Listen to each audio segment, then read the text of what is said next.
Hello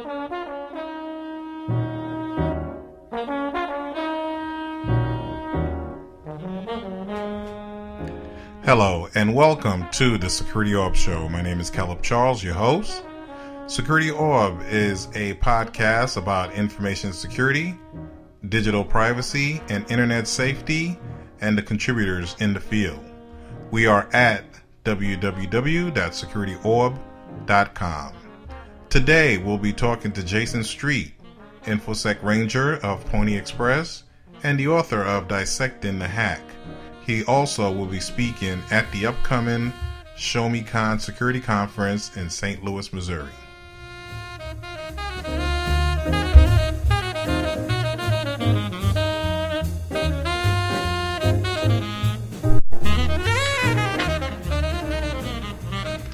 Okay, as stated, we have Jayson Street with us today. Again, Jayson is the InfoSec Ranger at Pwnie Express, as well as the author of Dissecting the Hack for the Forbidden Network. How are you doing, Jayson? I'm doing very good. Thank you very much. All right. Well, thank you for taking the time to come on to the SecurityOrb Show today. Thank you. Okay. Before we even start with the meat and potatoes, if you can you explain to me this hugs concept? How it started, and, just explain that to me and the listeners who are listening. It's very simple. It started out, I believe, it was at DEF CON 19. There was a friend of mine named Tottenkopf. She wasn't able to make it to DEF CON because she wasn't feeling well. She had some medical issues. So what I did was, I wanted to make her feel like she was being thought of and that, people were thinking about her and stuff, even though she wasn't able to make it. So I started taking pictures of giving out awkward hugs to people and tweeting them to her saying, hey, we're saying hi and stuff. Because, Dave Kennedy is the guy who does the hugs, so I just made them awkward because I didn't want to just, totally copy them. Right. So I would give out these awkward hugs around DEF CON. And then after DEF CON, it sort of faded out a little bit. And then I gave one at CCC camp in Germany, and then no other one. But then in November of the same year, I was at B-Sides Dallas, DFW. And there was another friend of mine, Wendy Nathers, who was going through some issues. And so she couldn't make it. So I went and said, well, let's give out awkward hugs for Wendy. And that's when it clicked. People were coming up and saying, oh, I want to get an awkward hug. I want to send out an awkward hug. We had a group awkward hug. And I realized something, that I was more approachable. It's people were more willing to come up to me and talk to me about just different things after they've gotten an awkward hug. And one of the things I think that's a problem in our industry is that when speakers go out to conferences, they don't seem like they're approachable. Not all of them, but there's certain ones and stuff, where people, and it's not anything I think that they do. It's it's just that a lot of attendees don't want to come up. They don't want to talk. They don't want to engage because this is a speaker. It's I don't want to bother them. Right. And so I want it to be known that I can be bothered. It's come up and talk to me. Come up and interact with me. That's what it's all about. I don't go to conferences to stand up on a stage for an hour and give a talk. It's I go to a conference so I can actually interact with the people and learn things from other people. That's what I'm going to the conference to learn as well. So I really like the fact that these awkward hugs made me more approachable, made it easier for people to come up and have an icebreaker for them to come up and have a conversation with me.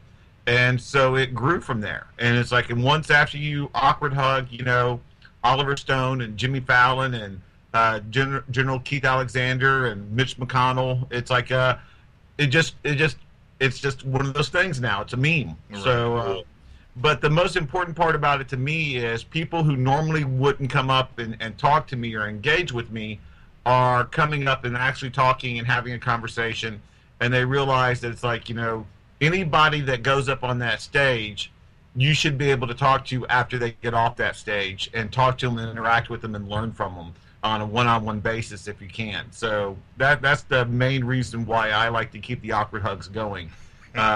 is to keep that approachability and to keep those conversations going. Well, definitely thank you for explaining that. I think this industry can use more hugs. Yeah, and when you see it on Twitter, on Facebook, you're just like, wow, how awkward can this get? Oh, it can get pretty awkward. It's like I've had people challenge. It's like I actually had one, I think it was like DEF CON 20 or 21, where I actually had to state there's usually no rules for awkward hugs. It's just whatever.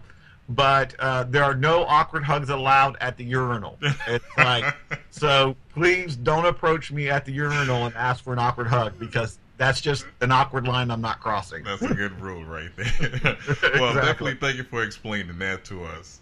So one of the key things is I read that you are a InfoSec Ranger at Pwnie Express. If you could explain, what is the role of an InfoSec Ranger? Okay. You get the title by InfoSec Ranger by having the company not give you a guideline on what kind of title you can give yourself.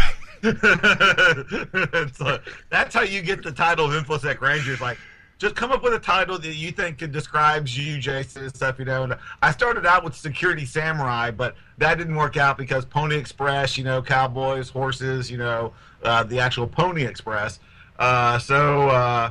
I was like, okay, well, I can't do that, and the Pwnie Ranger would be too cliche, so we'll go with the InfoSec Ranger. So it's like, basically, I consider myself a liaison between Pwnie Express and the red team and the hacking community.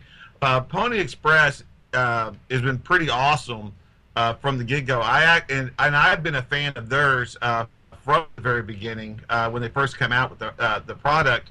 And I actually talked about the genesis of the product in my first book by creating a Dropbox in the Dissecting the Forbidden Network, where they actually created a Dropbox with the Wi-Fi, and Dave perfected that by creating a Dropbox that was actually self-contained and had tools built onto it. And so I've always been a fan of them, and when they came up to me at DerbyCon last year and approached me with the idea that they're going to be doing more blue team things, and they're creating this whole new product line of tools and sensors for the blue team, I was like, that is awesome. We're actually getting and showing the world and showing the corporate enterprises that it's red team ingenuity, red team thinking that is going to help secure your environment, that is going to actually augment the blue team. Because I've always said, you need the red team to make the blue team better. True. So I was instantly hooked on it. So it's like, but they don't want, as they get more into the corporate space and the corporate environment, they never want to lose their roots with the red team side, with the hacking side, and with the hacking community. So they constantly have an updated community edition for the Pwn phone and the Pwn pad that they have. And they have all these things that they go to Black Hat, they go to DEF CON and DerbyCon, and they're like very active in the community, and they don't want to lose that. So I help keep that in there, and I help also because I know the blue team side of it. It's like I also help talk to the corporate side, explaining, we're hackers and we're here to help you. Right. So I do a little bit of that. It's like I think of myself more of a community liaison. And a person to just help facilitate that dialogue between the two worlds, the red team and the blue team.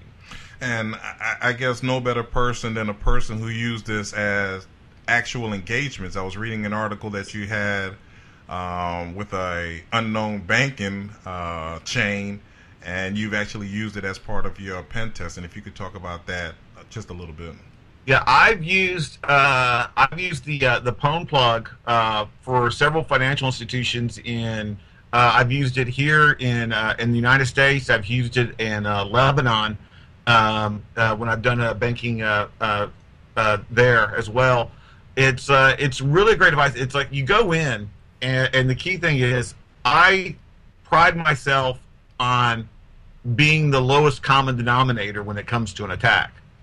It's like so many people strive to be what I call, we always hear about the advanced, and they want to be persistent, and they want to be threats, right? Well, I say I don't want to be advanced or persistent or threatening. I don't want to be an APT. I want to be a BAD.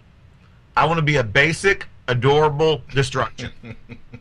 I just want to go in with the walk in. I've gone in and compromised facilities without with just walking in with no foreknowledge on the situation, and just talk my way in behind the counter and to get into the situation and to plug in a device.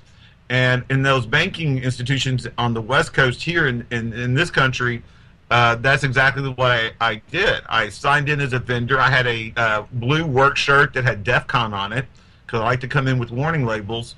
And I go in and I say, I'm with the electrical company. We're doing have you noticed there's been some brownouts at the headquarters? We're trying to check to make sure that all the devices are not getting too much energy into the computers so they don't reset the ICP SAC from the flux capacity. Just rambled just stuff off until they start glazing over.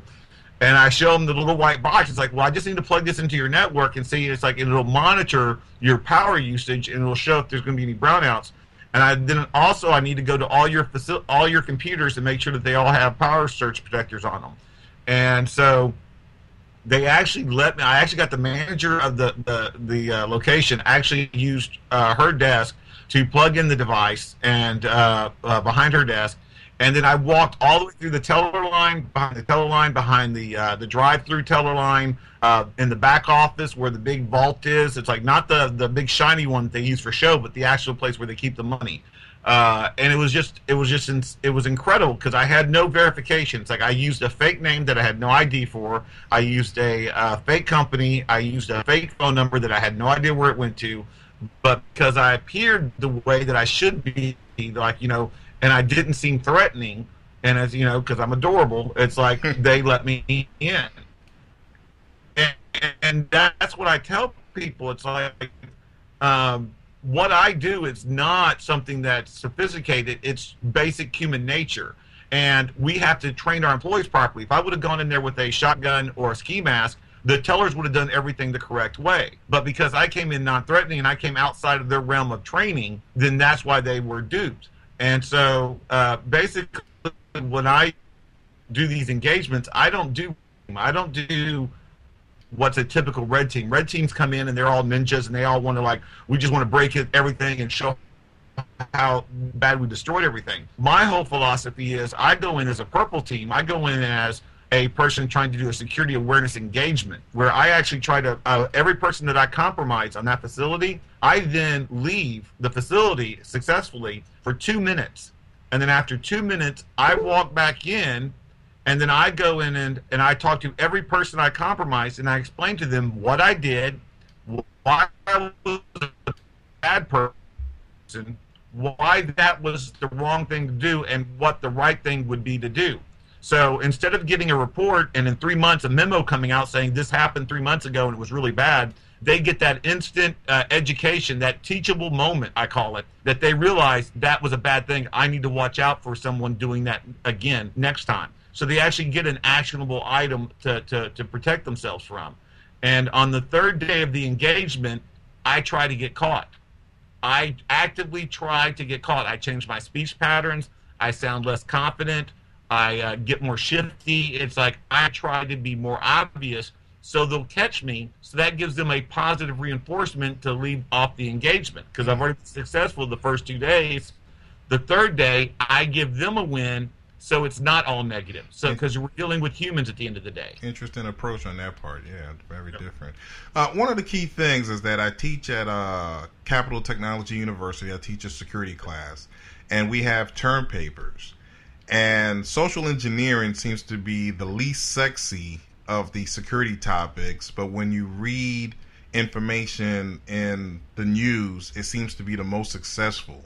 I guess, why is that, and what can we do? I mean, they say education is the best way to combat against it, but, I mean, can you really? I mean, you looked at the A-Team, and I always see Face as one of the best social engineers.